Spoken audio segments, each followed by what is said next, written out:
Today I'm going to be discussing how to manage scar tissue as well as tension and tightness in muscles and skin that can get tight from repetitive strain or from swelling that might occur in an injury. So the first thing I'm going to talk about is how to manage your scars. Now, scar is a kind of an ongoing process. So once you have an injury and it's, let's say it's closed up with stitches and the stitches come out, you're going to have the scar, and it can be a nice scar or it can be a thick scar. So you want to kind of make sure that you're influencing the scar formation and the maturation of that scar, because that scar can take anywhere up to 9 months to mature into the nice flat scar that you want. But if you don't attempt to massage it and influence it, then it can kind of form any way it wants to. So you actually do want to start doing some kind of scar mobilization, desensitization as soon as you can. You can apply as little as a light touch to start with, but eventually you do want to do a heavier pressure, because the heavier pressure really does help flatten that scar out and also desensitize those fibers. You can do it in any different variety of directions. So you can go vertical, you can go horizontal, you can go circular, and you also want to influence the skin around that scar. So let's say you have a carpal tunnel release, or let's say you have a distal radius fracture and a nice big scar down into the forearm here. All the skin around it can also tighten up. So you don't want to just be on the scar itself. You actually want to influence all the tissue around it. That's including even the backside, because if you can imagine you have a scar here or a scar here, the tissue around this area may be pulling toward that scar, and so it's going to tighten up even the backside of your hand or the backside of your forearm. So anywhere you have a scar, it's not just on the scar itself that you want to massage, but you actually want to influence all the tissue around the whole area, including the scar. And other than just massaging it, there's so many other ways you can influence that scar. One way that we do help flatten it is there are silicone pads. This is a silicone pad that we cut a little strip that goes over the scar, and people will wear it at nighttime, and then you can put a little co-band to hold it in. There are some other silicone pads that you can buy at Walgreens and CVS. They're kind of expensive, but that's another way of influencing scar, by putting a scar pad directly over the scar, and it does help flatten it out. Another way of using just paper tape, this is just plain paper tape, also can influence the flattening of the scar. So you just take a piece of paper tape before you go to bed and put it on that scar and just leave it on, and then go to sleep, and then when you wake up and you take it off, you'll notice that the scar will look flatter. So that's a simple way of helping get the scar flatter, and it's actually the cheapest way of doing it. So paper tape, it's not the plastic one, it's paper. So make sure you get the right kind of tape if you're going to use paper tape. There's also lots of different tools that you can be using besides your own hand. So you don't want to irritate your thumb too much, because we don't want you to get arthritis of the thumb. So make sure you're using not only the thumb a little bit, but also the fingertips.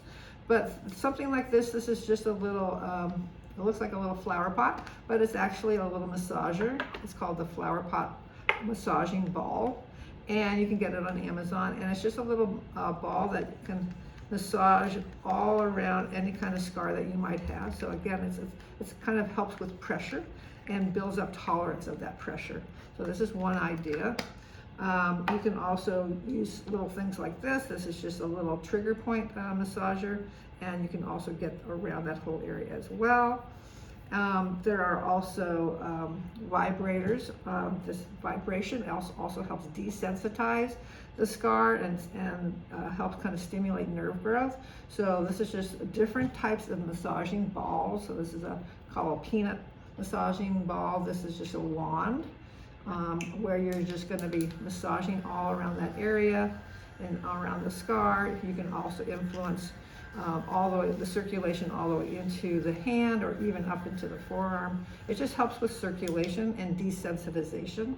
This cute little ball, this is a little massaging ball. It also has vibration. It's a little bit lower vibration, but it actually feels pretty good. So when you're looking at vibration, it does help soften up the skin, increases blood flow, and when you increase blood flow, it helps soften up that skin, and again, it will desensitize the nerve endings. Other things that you can do to desensitize tissue that's sensitive is just using different textures. So it might be really sensitive to touch. Maybe your sweater is rubbing against it and it really bothers you. You actually want to build up that sensitivity. So this is like on the bottom of a sponge. So here's a sponge, and then here's this material that's scratchy. And just working with textures to gently, lightly rub against the scar will help desensitize, so that you just find different kind of feelings of hardness or softness, and it will help that desensitization. Some other things that you can do for desensitization is these are poly pellets. You get them at like a craft store. But just putting your hand in like a box and put some in there and just kind of roll your hand in there. It's very light pressure, but it helps really desensitize the skin. Anywhere that you have that hypersensitivity, it actually helps calm that sensitivity down. You can use the poly pellets, you can use rice, you can use beans, you can use sand. So you can get little boxes and put all these textures in there, and it definitely helps with desensitizing anything that might be a sensitive area. Usually it's the scar that is sensitive and people don't like touching the scar, but when you use that texture, any kind of texture, it does help desensitize. So we have the poly pellets, we have the vibration. Again, there's different, here's a golf ball. You can use golf balls, you can use tennis balls, you can use this, I think this is a racquetball. So there's lots of different items that you can have at home that can help massage scar. It can also help massage muscle. So the muscle is tight. You can use the ball to massage the upper arm or the muscle of the thumb, anywhere that you're having a little problem with tendonitis or muscle irritation or overuse. The vibration helps. The ball can help, and you can even use your own elbow to do massaging of your muscle. You can also take your other hand and you can do what they call a skin mobilization. So that's just stretching your skin and moving it around all the way up and down your arm. You can stretch the back of the hand. So skin mobilization really helps with mobility of your joints. So if you're tight across the wrist and you can feel that tension, make sure you're really working on that skin. It's not just the scar itself, but the skin as well, to make sure that the skin is moving all the way from the palm of the hand to the elbow, probably, if you have any hand issues. So scar massage, make sure that you also are doing it for your fingers. If you're having any finger issues, you can do twisting of your fingers. You can get that skin all the way in between each finger. So skin mobilization is very, very important to open up the passages so that things move. And the other thing that we sometimes use for scar or tension in the skin is called kinesiology tape. There are many different brands. The KT tape is just one, but every pharmacy usually has their own brand. And you can get kinesiology tape on Amazon or other websites. You just type in kinesiology tape and find a brand that is in your price range, basically. I like continuous rolls so that you can cut the size that you want. Most of these in the pharmacies comes in pre-cut strips, so I'm not as fond with the pre-cut strips. But if you have a scar, let's say here, if you place the kinesiology tape on the scar itself, it does also help mobilize that scar because there's an elasticity to the kinesiology tape. So every time you move, these tape actually is like little fingers massaging your scar. So it's actually a very good way of mobilizing your scar without even knowing that it's happening. So it's kind of a micro-stimulation. That's what the kinesiology tape does. It's micro-stimulation. So these are just different ways that you can affect your scar. Another thing that we tend to do to help the tissue around scar or any kind of tightness is something that's called soft tissue mobilization. You can use any kind of thing at home. The things that we usually recommend at home is either something like this spoon or this comb has a nice round edge. You just need some kind of round edge to help kind of break up adhesions in tissue, muscle, scar area. We tend to use something called a gua sha tool, or this is just a ceramic tool that for smaller joints of the finger and smaller areas that have scar. So you just have to put a little bit of lotion onto your hand. You take this any kind of tool that you have at home and you work the tissue so that it breaks up any adhesions that might be in the scar that are having difficulty with the movement of the tendons or the movement of the tissue. It does really help a lot with kind of that area up of the arm when we have lateral epicondylitis. It kind of breaks up any adhesions up here that are causing any problems, so you can work on doing some breakup of the tissues in the muscles and the fascia and the skin, and then when you do some skin mobilization and then you do your stretches, and it really helps loosen up all that tissue that's kind of tightened up with the adhesions.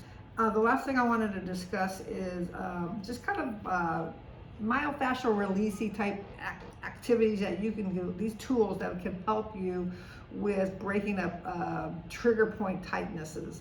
Our favorite thing that we have is a Theracane, and this really works on the neck and the back and pretty much anywhere you want to do it. It comes with a little book that has how to hold it for different muscles.